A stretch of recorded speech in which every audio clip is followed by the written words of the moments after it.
If we look at this one, if someone said, what's a disadvantage of waking up late? Well, you could say a disadvantage of waking up late is that I will miss the bus. That is knowledge. That's a fact. We can't change that. So nothing to do with business studies, but that is a knowledge point. Now, low-level answers would just write that knowledge point and be confused why they're not getting analysis.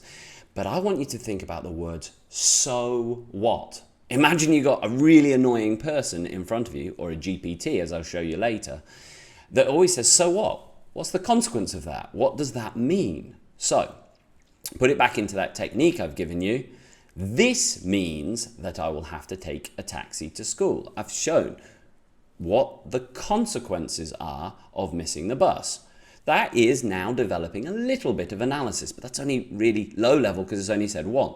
I can still after that say, and? So what?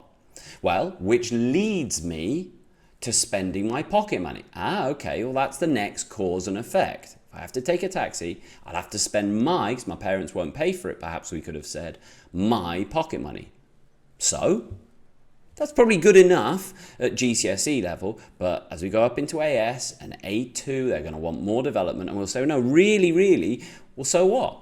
Develop that. Well, therefore, the consequence of that, the cause and the effect, therefore, I can't afford to go to the cinema at the weekend.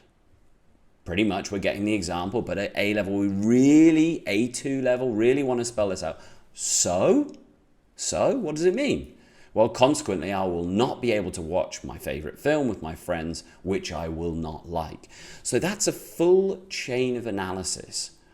We didn't just put one little statement and say, well, work out what that means yourself. We've really taken it through. That's what they're expecting.